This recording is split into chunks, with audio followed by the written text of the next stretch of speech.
Doctor साहब, अब वाज़े तौर पर नजर नहीं आ रहा है जिस किस्म के बयानात के तबादले हुए हैं कि पीडीएम में इख्तलाफात अब बहुत ज़्यादा आगे निकल गए हैं। पीपल्स पार्टी एक वाज़े मुकदमा बना रही है कि हमारी पूरी लॉन्ग मार्च की तैयारी थी, आप लोगों ने अचानक इस्तीफों की शर्त रख दी, फिर पब्लिकली मरियम नवाज ने मुतबादिल बन गया कि ट्वीट कर दी, आपने टॉक शो में कंफर्म कर दिया कि 3 जमातें हैं, तहरीक इंसाफ और नून लीग हो नहीं सकती है, पीपल्स पार्टी की तरफ ही इशारा है।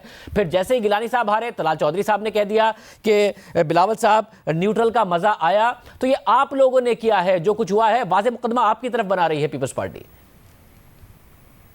मेरा ख्याल है वो कुछ हद तक तो उनकी बात है, जिस तरह आपने तलाल चौधरी के ट्वीट की, बट तलाल चौधरी ने उस ट्वीट को कोई सीनियर लीडरशिप से कोई पूछ के ट्वीट नहीं किया था। सो कोई भी पार्टी में अगर कोई स्टेटमेंट देता है तो उसका मतलब ये नहीं होता है वो पार्टी की पोजीशन है।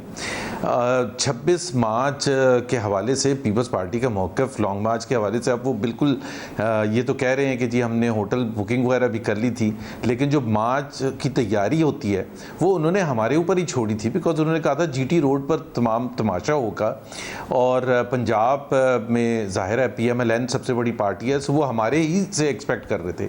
और शाहजेबी से पहले भी जिस तरह मुल्तान में भी जलसा हुआ, जो साउथ पंजाब में उनकी काफ़ी हद तक प्रेजेंस है, बहावलपुर में रैली हुई, उसमें भी एंटायर तकरीबन शो जो था PMLN का था। सो असल तैयारी तो हमने ही करनी थी और हम ये उनके लिए मुझे नहीं पता कि क्यों इतना बड़ा सरप्राइज़ था कि जी हमने नथी कर दिया है इसको। हम हमेशा से ये कह रहे थे कि जी फाइनल जो होगा वो लॉन्ग मार्च होगा, बट वो उस वक्त कामयाब होगा जब वो रेजिग्नेशन के साथ हो। सिर्फ इस्लामाबाद जाना और हाथ लगा के वापस आ जाना, और उसमें भी एक तफरीक थी। हम चाहते थे कि पिंडी में लॉन्ग मार्च हो, पीपल्स पार्टी वाले चाहते थे पिंडी में ना हो, उसकी सिंबलिज्म कुछ और होगी। सो हमने एग्री भी कर लिया था कि ठीक है हम इस्लामाबाद जाएंगे, बट सिर्फ हाथ लगा के वापस आना अगर मकसद था तो long march was never going to be successful.